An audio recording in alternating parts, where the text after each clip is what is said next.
Hello बच्चों, तो आपका स्वागत है आपके अपने चैनल जिसका नाम है सार्थक कॉमर्स वाला पर। तो आज हम इस वीडियो के अंदर कवर करने वाले हैं अपना टॉपिक जिसका नाम है डेलीगेशन ऑफ अथॉरिटी। तो डेलीगेशन ऑफ अथॉरिटी जो ये टॉपिक है इसका मीनिंग क्या होता है। तो बेसिकली जब एक मैनेजर अपने वर्क को ट्रांसफ़र करता है अपने सबॉर्डिनेट्स पर, तो उसी को हम कहते हैं डेलीगेशन ऑफ अथॉरिटी। अब मैं एक डिस्क्राइब वे में अभी आपको थोड़े आगे समझाऊंगा वीडियो में, पर आप एक ओवरव्यू ये समझ सकते हो कि जब भी एक मैनेजर अपनी कुछ एक्टिविटीज़ अपने सबॉर्डिनेट्स को परफॉर्म करने के लिए देता है एज अ टास्क, तो उसी को हम डेलीगेशन ऑफ अथॉरिटी कहते हैं। अब मेन सवाल आता है why, which means why a manager is giving his work to the subordinates और giving his responsibility to the subordinates. तो बेसिकली होता क्या है कि मैनेजर के ऊपर ना कभी कभी वर्कलोड बहुत ज़्यादा हो जाता है, जिस कारण होता क्या है कि मैनेजर पे वर्कलोड इतना हो जाता है सारे तरीके के मेजर और माइनर वर्क्स को मिला के, कि वो जो मेन वर्क होते हैं ना ऑर्गेनाइजेशन के, उन पे वो मैनेजर फोकस नहीं कर पाता। तो इस वजह से मैनेजर किस प्रोसेस का हेल्प लेता है, डेलीगेशन ऑफ अथॉरिटी का हेल्प लेता है, जिससे वो जितने भी अपने छोटे मोटे काम होते हैं ना वो अपने सबॉर्डिनेट्स पे ट्रांसफ़र या डेलीगेट कर देता है, जिससे वो अपनी प्रिंसिपल एक्टिविटीज़ पे फोकस कर सके। तो मैनेजर के वर्कलोड को रिड्यूस करने के लिए ही ये डेलीगेशन प्रोसेस है, जिसके थ्रू मैनेजर अपनी रिस्पॉन्सिबिलिटीज़ को ट्रांसफ़र कर देता है किस पर, अपने सबॉर्डिनेट्स पर। तो देयरफॉर एक मैनेजर अपने वर्क को ट्रांसफ़र करता है सबॉर्डिनेट्स को टू रिड्यूस द बर्डन, या आप कह सकते हो to reduce the workload of the manager. So इसीलिए ये डेलीगेशन प्रोसेस बनाया गया है, ताकि मैनेजर जो है वो अपनी कुछ रिस्पॉन्सिबिलिटीज़ को किसे सौंप सके, अपने सबॉर्डिनेट्स को, और उन सबॉर्डिनेट्स से एक्सपेक्ट करे कि वो उस रिस्पॉन्सिबिलिटी को फुलफ़िल करके देंगे। अब हम बात करते हैं कि एक्चुअली में डेलीगेशन ब्रीफ में क्या हुआ है। तो डेलीगेशन एक्चुअली में एक ब्रीफली एक क्या है, एक प्रोसेस है। So delegation is a process. Now in delegation there are 3 steps. So first of all the manager gives the responsibility to the subordinates, which means पहले मैनेजर काम देता है अपने सबॉर्डिनेट्स को। फिर उसके बाद मैनेजर क्या देता है, अथॉरिटी देता है। तो रिस्पॉन्सिबिलिटी को फुलफ़िल करने के लिए अथॉरिटी भी देनी पड़ती है एम्प्लॉयज़ को। और उसके बाद उसी प्रोसेस, क्योंकि मैनेजर ने काम दिया है सबॉर्डिनेट्स को, तो वो चाहता है कि अगर सबॉर्डिनेट्स काम करके दे या ना करके दे, तो उसके लिए वो अकाउंटेबल हो। अकाउंटेबिलिटी का मतलब यहाँ पे जवाबदेही हो, विच मीन्स अगर काम नहीं किया तो क्यों नहीं किया, एक वैलिड रीज़न है, देना चाहिए उन्हें। ऐसा नहीं है कि वो लाइटली ले रहे हैं और काम को करके नहीं ला रहे हैं। तो इसीलिए एक मैनेजर को अकाउंटेबिलिटी क्रिएट करनी पड़ती है सबॉर्डिनेट्स पर, कि सबॉर्डिनेट्स उसे जवाब देंगे वापस एक फ़िक्स टाइम पीरियड के बाद, जब उनसे काम हो जाएगा या नहीं हो पाएगा। तो डेलीगेशन प्रोसेस में सबसे पहले मैनेजर क्या देता है, रिस्पॉन्सिबिलिटी देता है, यानी कि काम देता है। उसके बाद अथॉरिटी देता है, पावर देता है, और साथ ही साथ उस प्रोसेस में क्या करता है, अकाउंटेबिलिटी क्रिएट करता है। अकाउंटेबिलिटी का मतलब होता है जवाबदेही, विच मीन्स सबॉर्डिनेट्स को जवाब देना पड़ेगा, ठीक है, और आंसरेबल होना पड़ेगा कि उन्होंने काम क्यों नहीं किया, और एक वैलिड रीज़न होना चाहिए। अब इस डेलीगेशन ऑफ अथॉरिटी के प्रोसेस को डिस्क्राइब्ड वे में एक एग्जांपल के थ्रू समझते हैं। फॉर एग्जांपल, ये एक मैनेजर है एक ऑर्गेनाइजेशन के अंदर। इस मैनेजर के पास बहुत सारा वर्कलोड है, लेकिन उनमें से इसने एक वर्क था जिसमें इसे क्या करना था, लिस्ट ऑफ एक्सपेंसेस को मेंटेन करना था सारे डिपार्टमेंट्स की MS एक्सेल पे। तो इस मैनेजर को लगा कि ये इतना मेजर वर्क नहीं है, तो मैं इसको क्या करता हूँ, डेलीगेट करता हूँ।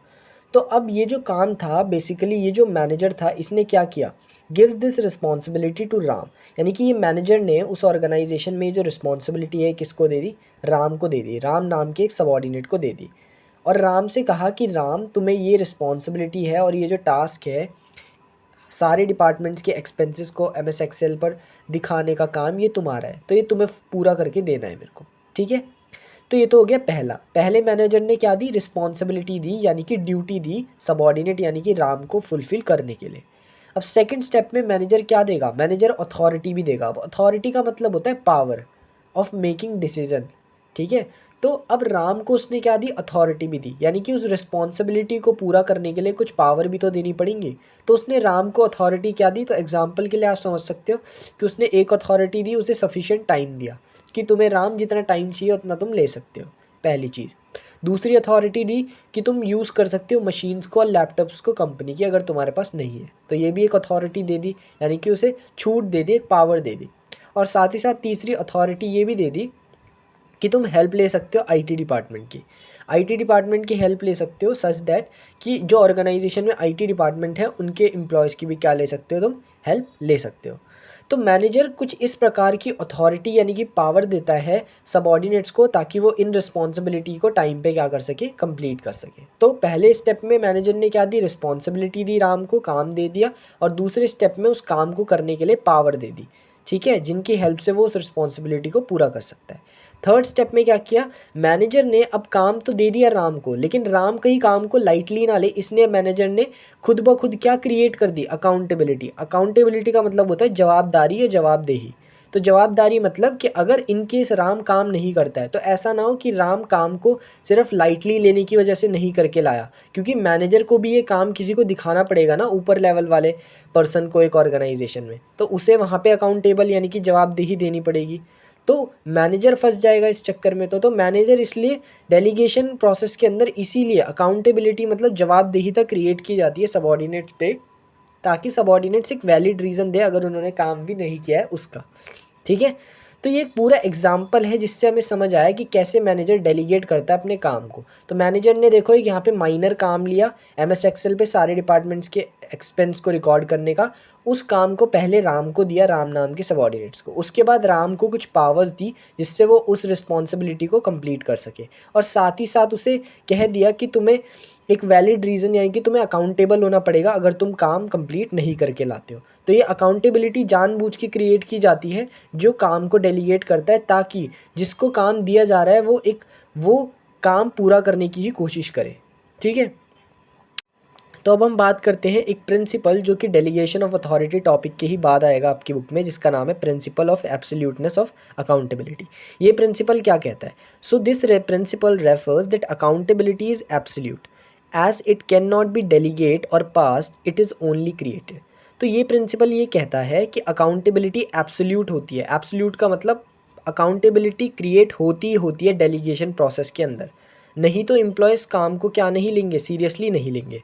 तो अकाउंटेबिलिटी तो पूरी तरीके से एब्सोल्यूट है, बट अकाउंटेबिलिटी कभी भी डेलीगेट नहीं होती, यानी कि अकाउंटेबिलिटी मैनेजर अपनी ट्रांसफ़र नहीं कर सकता है सबॉर्डिनेट्स के ऊपर, क्योंकि मैनेजर ने जिसको वादा किया है कि वो उसे काम करके देगा, तो कल को अगर मान लो मैनेजर ने जिन एम्प्लॉयज़ को काम दिया, अगर उन एम्प्लॉयज़ ने काम करके नहीं दिया, तो मैनेजर अपने से सीनियर को ये नहीं कह सकता ना कि मैंने तो सर अपने सबॉर्डिनेट्स को काम दिया था, इन्होंने ही पूरा करके नहीं दिया। उल्टा वो सीनियर्स उसे बाहर निकाल देंगे उसकी जॉब से। क्यों? क्योंकि एक्चुअली में काम किसको दिया गया था, मैनेजर को। तो मैनेजर को जिसको अकाउंटेबल होना है ना, उस अकाउंटेबिलिटी को वो डेलीगेट यानी कि ट्रांसफ़र नहीं कर सकता। बस मैनेजर क्या करता है, अकाउंटेबिलिटी क्रिएट करता है उस डेलीगेशन प्रोसेस में, ताकि एम्प्लॉयज़ काम पूरा करके दे। लेकिन आगे मैनेजर को ही जवाब देना पड़ेगा अगर काम नहीं हो पाया। वो ये नहीं कह सकता कि मैंने तो सबऑर्डिनेट्स को काम दिया था, उन्होंने पूरा नहीं किया, तो आप उनको बोलो। तो जो उसके सीनियर्स होंगे वो कहेंगे कि काम हमने तुम्हें दिया था या उन सबऑर्डिनेट्स को दिया था, ठीक है। तो ये principal of absoluteness of accountability ये कहता है कि डेलीगेशन प्रोसेस के अंदर अकाउंटेबिलिटी एब्सोल्यूट है, लेकिन डेलीगेशन प्रोसेस के अंदर अकाउंटेबिलिटी डेलीगेट यानी कि ट्रांसफ़र नहीं होती मैनेजर की, ठीक है। सिर्फ अथॉरिटी ट्रांसफ़र होती है और रिस्पॉन्सिबिलिटी। अकाउंटेबिलिटी सिर्फ क्रिएट करता है मैनेजर, यानी कि वो खुद बोलता है कि सबऑर्डिनेट तुम्हें मुझे जवाब देना पड़ेगा अगर तुमने काम नहीं किया, क्योंकि मुझे भी आगे किसी को जवाब देना है, ठीक है। तो अब हम इस प्रिंसिपल को एक एग्जाम्पल के थ्रू समझते हैं कि एक्चुअली में ये principal of absoluteness of accountability कहता क्या है। तो देखो यहाँ पे मैं बताता हूँ, एक ऑर्गेनाइजेशन में जनरल मैनेजर होता है, ठीक है। जनरल मैनेजर टॉप लेवल के अंदर आता है। तो जनरल मैनेजर ने एक काम दिया किसको, सेल्स मैनेजर को। तो सेल्स मैनेजर मिडिल लेवल के अंदर आता है। तो जनरल मैनेजर ने सेल्स मैनेजर को एक काम दिया, एक कि उस काम को सेल्स मैनेजर को पूरा करके देना था किसी जनरल मैनेजर को। अब हुआ क्या कि सेल्स मैनेजर जो है उसने डेलीगेट कर दिया अपना वर्क किसको, अपने सबऑर्डिनेट्स को। यानी कि सेल्स डिपार्टमेंट के अंदर जितने भी सबऑर्डिनेट्स काम करते थे, उनमें से कुछ सबऑर्डिनेट्स को सेल्स मैनेजर ने वो काम जो उसे जनरल मैनेजर ने दिया था वो उसने डेलीगेट कर दिया किसको, अपने सबऑर्डिनेट्स को। अब मान लो सबऑर्डिनेट्स जो थे उन्होंने काम करके पूरा वो काम नहीं कर पाए और काम को कंप्लीट करने में एबल नहीं रहे, और सेल्स मैनेजर को उन्होंने काम पूरा करके नहीं दिखा पाए। अब आप मुझे एक चीज़ बताओ कि जनरल मैनेजर को जवाब कौन देगा, सेल्स मैनेजर या सबऑर्डिनेट्स? तो बिल्कुल करेक्ट, जनरल मैनेजर को तो जवाब कौन देगा, सेल्स मैनेजर, क्योंकि जनरल मैनेजर की बात किससे हुई थी, सेल्स मैनेजर से। तो इसीलिए ये कहा जाता है कि अगर कल को डेलीगेशन प्रोसेस के अंदर मैनेजर ने जिन सबॉर्डिनेट्स को काम दिया है, अगर उन सबॉर्डिनेट्स ने काम को पूरा करके नहीं दिया, जैसे कि इस सिचुएशन के अंदर यहाँ सबॉर्डिनेट्स काम को पूरा नहीं करके दे पाए सेल्स मैनेजर को, तो आगे अकाउंटेबिलिटी, वो जो जनरल मैनेजर को जो जवाबदेही देनी थी, जवाबदारी देनी थी सेल्स मैनेजर को, वो ये सबॉर्डिनेट्स नहीं देंगे, क्योंकि अकाउंटेबिलिटी ट्रांसफ़र नहीं हो सकती। जवाबदेही तो सेल्स मैनेजर को ही होना पड़ेगा ना। तो अकाउंटेबिलिटी जो है वो ट्रांसफ़र नहीं हो सकती, विच मीन्स कि अगर जनरल मैनेजर ने सेल्स मैनेजर को काम दिया था तो सेल्स मैनेजर को ही अकाउंटेबल होना पड़ेगा जनरल मैनेजर को। सेल्स मैनेजर डेलीगेट करता है, काम कैसे करवाता है, उससे जनरल मैनेजर को मतलब नहीं है, क्योंकि जनरल मैनेजर आखिरी में जवाब किससे मांगेगा? सेल्स मैनेजर से। इसलिए कहा जाता है कि अकाउंटेबिलिटी कभी भी एक मैनेजर अपनी ट्रांसफ़र नहीं कर सकता, विच मीन्स अगर सेल्स मैनेजर अपनी अकाउंटेबिलिटी, मतलब वो जवाबदेही जो उसे जनरल मैनेजर को देनी है, उसे ट्रांसफ़र नहीं कर सकता सबॉर्डिनेट्स पे, क्योंकि आखिरी में जवाब तो सेल्स मैनेजर को ही देना पड़ेगा अगर काम नहीं हुआ। लेकिन क्योंकि सेल्स मैनेजर चाहता है कि ऐसा ना हो और एम्प्लॉय काम करके दे ही दे, तो इसीलिए डेलीगेशन प्रोसेस के अंदर सेल्स मैनेजर सबॉर्डिनेट्स को ये कहता है कि अगर तुमने काम नहीं किया तो तुम्हें मुझे जवाबदेही देनी पड़ेगी। तो इसलिए कहा जाता है कि अकाउंटेबिलिटी डेलीगेशन प्रोसेस में क्रिएट की जाती है, ना कि ट्रांसफ़र की जाती है। सो कंक्लूजन यही है इस एग्जांपल से जो मैं समझाना चाहता हूँ, that accountability can be delegated, it can only be created by the manager for the completion of work by the subordinates, which mean accountability कभी भी ट्रांसफ़र नहीं की जाती, ये सिर्फ क्रिएट की जाती है मैनेजर द्वारा, ताकि वर्क का कंप्लीशन किया जा सके सबॉर्डिनेट्स के द्वारा। अब चलते हैं अपने अगले टॉपिक पे, जिसका नाम है इंपॉर्टेंस ऑफ डेलीगेशन। तो डेलीगेशन की क्या क्या इंपॉर्टेंस होती है? सबसे पहला effective management. Effective management which means delegation, मतलब जब मैनेजर अपने वर्क को ट्रांसफ़र करता है अपने सबॉर्डिनेट्स पे, तो इससे क्या होता है, मैनेजर का जो वर्कलोड होता है वो रिड्यूस हो जाता है, जिससे मैनेजर जो है वो अपने प्रिंसिपल एक्टिविटीज़ पे ऑर्गेनाइजेशन की ध्यान दे सकता है। तो मैनेजमेंट क्या होती है, काफ़ी इफेक्टिव हो जाती है, विच मीन्स मैनेजेबल होने लगती हैं चीज़ें मैनेजर के लिए। वो सिर्फ किस वजह से? डेलीगेशन प्रोसेस की वजह से। तो फर्स्ट इंपॉर्टेंट ये है। सेकंड है एम्प्लॉयज़ डेवलपमेंट। जब मैनेजर, एक जो टॉप लेवल का मैनेजर है, जब वो एक मिडिल लेवल के या एक लोअर लेवल के सबॉर्डिनेट को अपना काम देता है, तो सबॉर्डिनेट भी वो हाई लेवल का काम परफॉर्म करता है, विच मीन्स कि जब सबॉर्डिनेट मैनेजर के लेवल का काम को परफॉर्म करेगा तो कहीं ना कहीं सबॉर्डिनेट का भी तो पर्सनल डेवलपमेंट होगा। तो इसलिए एम्प्लॉय डेवलपमेंट में भी काफ़ी इंपॉर्टेंट होता है delegation process. Third is motivation of employees, यानी कि एम्प्लॉयज़ को मोटिवेशन भी प्रोवाइड करता है जब एक मैनेजर उन्हें अपना काम सौंपता है। क्योंकि एक्चुअली में क्या होता है, ये एक तरीके से ऐसा है कि जब एक क्लास में एक टीचर अपनी कुछ काम किसी बच्चे को देता है, तो बच्चे को लगता है कि हाँ मेरे टीचर मुझे इनिशिएटिव दे रहा है, तो वो मोटिवेट होता है कि वो मुझे कुछ समझता है इसीलिए मुझे इनिशिएटिव दे रहा है। ऐसी एक ऑर्गेनाइजेशन के अंदर होता है, जब एक मैनेजर अपने एम्प्लॉय को कुछ काम सौंपता है ना अपना, तो कहीं ना कहीं मैनेजर इसीलिए तो अपने उस सबॉर्डिनेट को काम दे रहा है कि कहीं ना कहीं वो उस पर बिलीव करता है और ट्रस्ट करता है कि उसका सबॉर्डिनेट इतना कैपेबल है और वो इतना मतलब टैलेंटेड है कि वो उस काम को अच्छे से परफॉर्म करके वापस दे सकता है। तो कहीं ना कहीं एम्प्लॉयज़ को मोटिवेशन मिलती है कि मेरे जो सुपीरियर है वो मुझ पर भरोसा करता है और मेरे को इतना कैपेबल समझता है कि मैं उसके काम को भी अच्छे से परफॉर्म कर सकूँगा।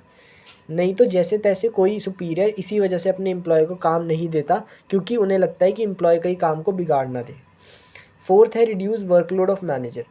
डेलीगेशन इंपॉर्टेंट इसलिए भी एक ऑर्गेनाइजेशन के अंदर, क्योंकि मैनेजर के वर्कलोड को क्या करता है, रिड्यूस कर देता है, और मैनेजर क्या कर पाता है, अपनी प्रिंसिपल एक्टिविटीज़ पे ज़्यादा फोकस कर पाता है। Basis of superior subordinate relation. Base है एक, ये डेलीगेशन प्रोसेस जो है वो एक बेस है अच्छे सुपीरियर और सबॉर्डिनेट के बीच के रिलेशन का, क्योंकि जब एक मैनेजर अपने कुछ वर्क को सबॉर्डिनेट्स को देता है तो कहीं ना कहीं वहाँ पे सुपीरियर एक हाथ बढ़ा रहा है सबॉर्डिनेट की तरफ, और जब सबॉर्डिनेट को लगने लगता है कि हाँ मेरा सुपीरियर मेरे पे ट्रस्ट करता है और बिलीव करता है कि मैं इतना कैपेबल हूँ कि मैं उसका काम कर सकता हूँ, तो सबॉर्डिनेट को भी लगता है yes that there is a relation which is maintaining between the superior and that subordinate. क्योंकि सुपीरियर और सबॉर्डिनेट का एक रिलेशन प्रिपेयर होना एक्चुअल में वहीं से शुरू होता है, जब एक मैनेजर एक्चुअली में एक ट्रस्ट शो करता है by transferring his responsibility to that subordinate.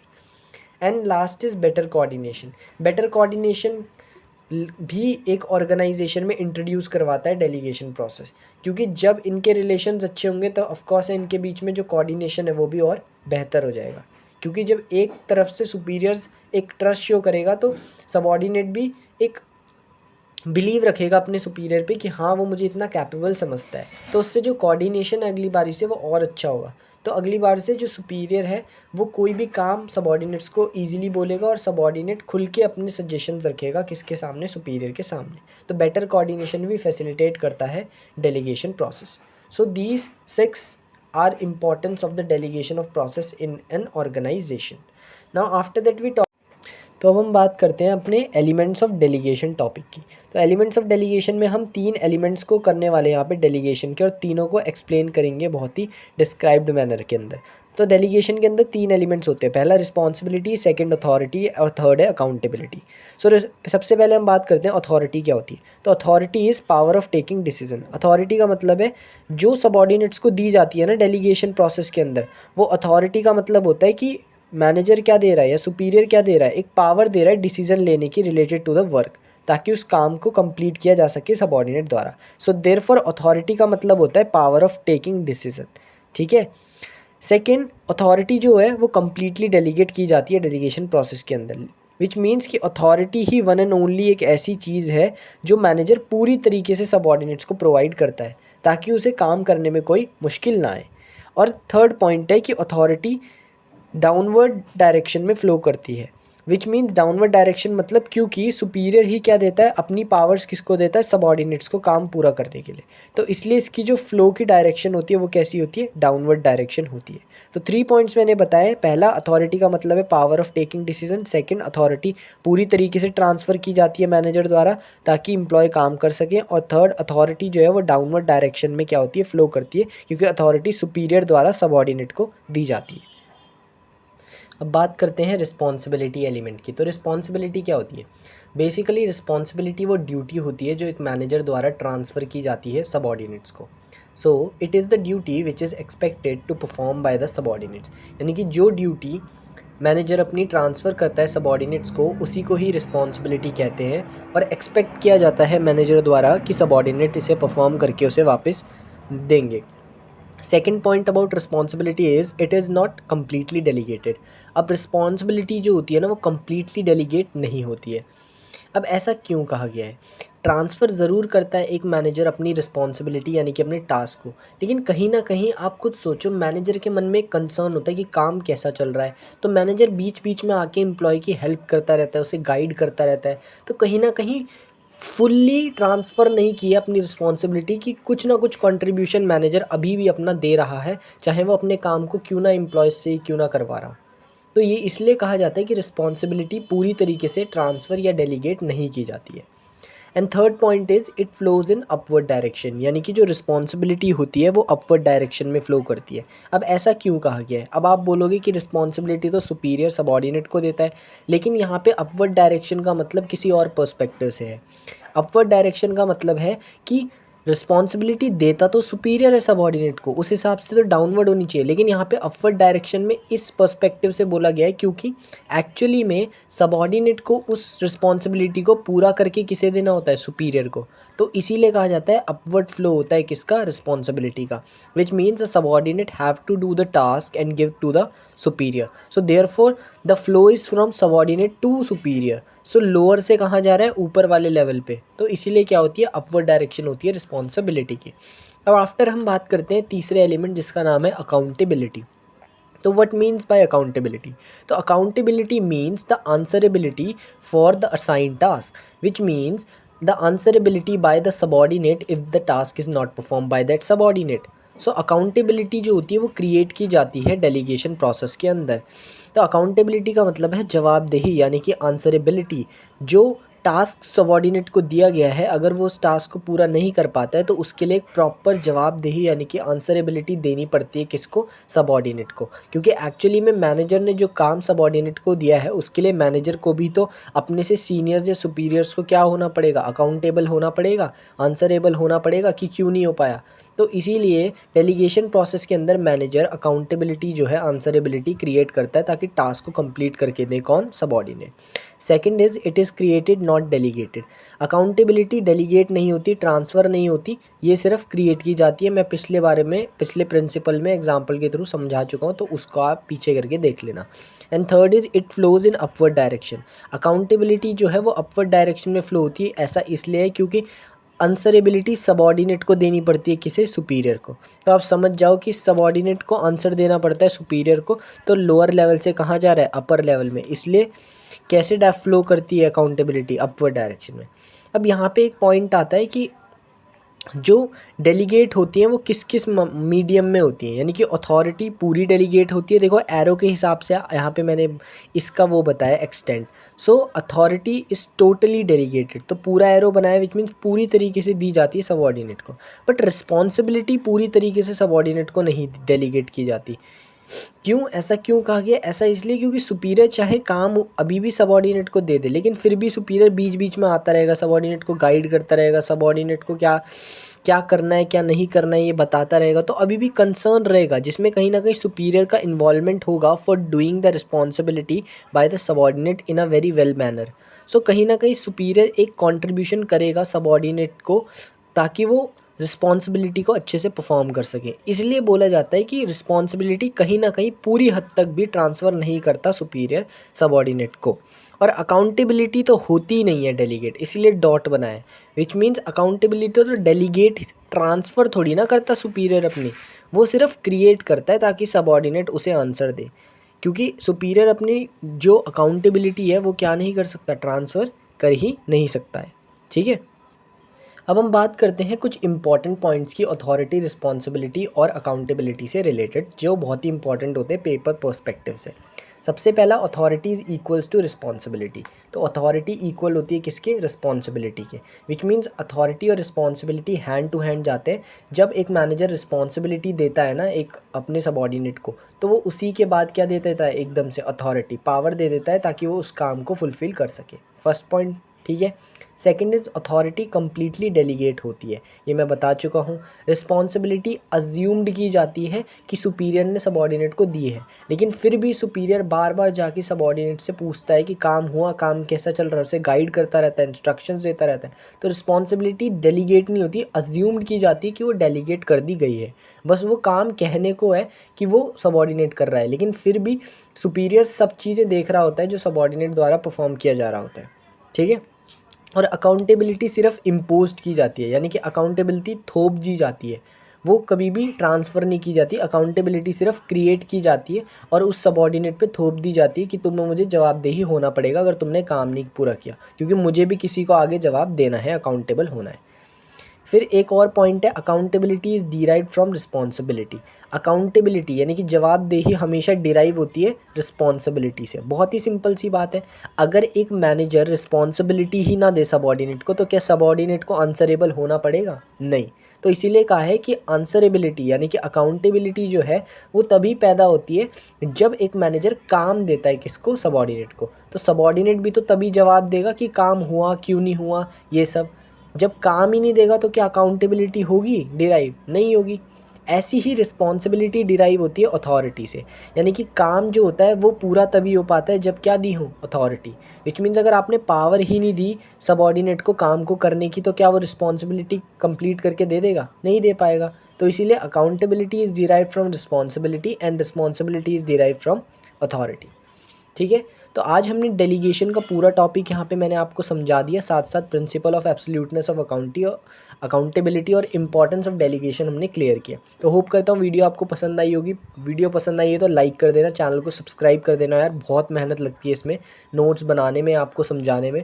और आज तो मेरी थोड़ी तबीयत भी ऐसे ख़राब थी, आवाज़ से भी थोड़ा पता ही चल रहा होगा, लेकिन फिर भी मैंने वीडियो बनाई है ताकि कॉन्टीन्यूटी चलती रहे और आपको मटेरियल मिलता रहे। और व्यूज़ तो ऐसे इतने अभी आ नहीं रहे, लेकिन मैं होप करता हूँ कि मेरे एफ़र्ट ज़रूर काम आएंगे किसी बच्चे के या किसी के भी।